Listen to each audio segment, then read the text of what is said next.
आज हमें बड़ी प्रसन्नता भी, हमारे परम स्नेही मित्र डॉक्टर शेख मुबारक, जिनकी चर्चा हम हमेशा बोलते हैं, आज वो भी आए हैं, तो हमें बड़ी खुशी। और इनके मुंह से हमेशा हमने एक भजन जो है सुना है डॉक्टर शेख मुबारक जी से। ये महाराज जी हमारे बचपन के मित्र हैं, डॉक्टर शेख मुबारक जी। हम दोनों का बड़ा बचपन एक साथ बीता और भली भांति ये हमसे परिचित हैं। लगभग 12 साल हमारी मैत्री को हो गया है। बड़ी बात तो ये, इनका नाम डॉक्टर शेख मुबारक है, लेकिन इन्होंने हमारी 3 कथाएं अपने गांव में अपने खर्च से करवाई, गांव वालों का सहयोग लेकर। भागवत कथा आज के जमाने में ही नहीं, सन 2011, 12 और 13 शायद। ये बमीठा चंद्रनगर के पास एक गांव है चुरारन गांव में ये इनका पूरा परिवार रहता। आपको सुनकर के महाराज जी बड़ी प्रसन्नता होगी। इनके घर में वंशानुगत 60 साल से राम नाम संकीर्तन कीर्तन करने की परंपरा है। हाँ, और गांव में एक हनुमान जी का मंदिर है। उन सबके बड़े अनुयायी, हमारे भी बड़े स्नेही, हमारे तो परम मित्र हैं और डॉक्टर भी हैं, चतुर भी हैं। नंबर अच्छा, बड़ी बात तो ये, जब बागेश्वर धाम कोई नहीं आता था, तब यहाँ लाइट भी नहीं थी, तब ये यहाँ आकर के सुंदरकांड का पाठ करने आती थी।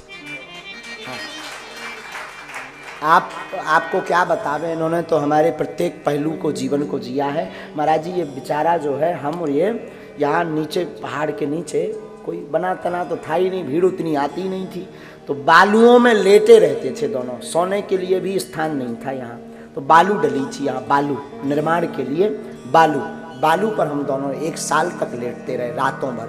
बिच्छी सांप बड़ा उधम मचाते थे, लाइट भी नहीं थी, मोबाइल की टार्च से काम चला करके सुंदरकांड का पाठ, और रातों भर यहीं टिक्कड़ बनाए।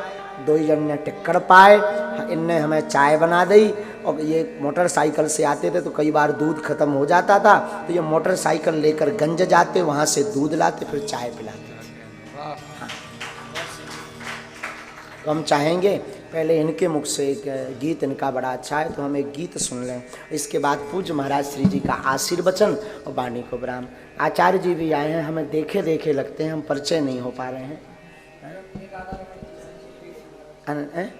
नहीं, ये आचार्य जी बैठे, बिहारी जी हैं।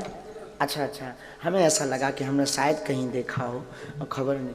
अच्छा, हो सकता है प्रभु के साथ, हम खबर नहीं कहाँ है, लेकिन आचार्य जी भी पधारे, ब्राह्मण देवता भी पधारे, सब पधारे भगवान है। हाँ, और हाँ ये तो बताना भूल ही गए, सच कह रहे हैं साहब।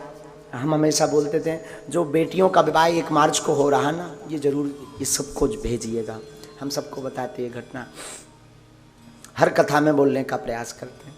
जो 1 मार्च को अथवा 3 साल से लगातार गरीब बेटियों का विवाह बागेश्वर धाम की दान पेटी से बागेश्वर धाम के भक्तों द्वारा करवाया जा रहा, उसकी शुरुआत का संकल्प दास के निज जीवन से शुरू होता है। हमारी बहन जी थी, उनके विवाह में, माता जी भी आज विराजमान है, तो उनके विवाह में पैसा मिल नहीं रहा था उधार, खूब मशक्कत की, बन जाते हैं लाखों रिश्ते, जब पैसा पास होता है टूट जाता वो रिश्ता गरीबी में जो सबसे खास होता है। और बहन जी के विवाह में धन की बड़ी दिक्कत थी। हम माताजी और पिताजी बैठ कर के चर्चा करते थे कि बहन का विवाह कैसे होगा। जो रिश्तेदार मिले थे वो बड़े प्यारे थे, तो अब उन्होंने कुछ मांगा नहीं, फिर भी उस जमाने में भी 2-3 लाख का खर्च की व्यवस्था नहीं हो पा रही थी, 1 लाख भी घर पर नहीं था।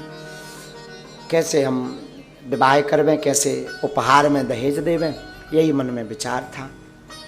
उधारी के लिए जो हमारे परिचित के गांव के लोग थे आसपास के, खूब मांगा, पर उधारी भी आजकल बड़े आदमियों को मिलती है जो चुका सके, भला दीनहीन को उधारी भी नहीं दी जाती, उधारी भी नहीं मिली। उसी वक्त हमारी इनकी बड़ी मित्रता थी, घनिष्ठ मित्रता।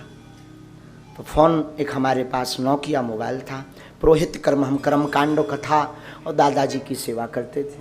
हमने इनको फ़ोन लगाया, इन्होंने कहा आप बमीठा आकर हमें मिलो। महाराज जी हमने ऑटो पकड़ी, हमें आज भी पूरा बाकिया ज्यों का त्यों स्मरण है। तो ऑटो पकड़ करके हम बमीठा तक गए। ये अपनी मोटरसाइकिल पर हमें बैठा करके बमीठा के आगे एक पेट्रोल पंप है, वहाँ पेट्रोल पंप पे इन्होंने हमें चाय पिलाई। लगभग शाम हो चुकी थी। हमने इन्हें पूरा वाक़या बताया, बहन जी की शादी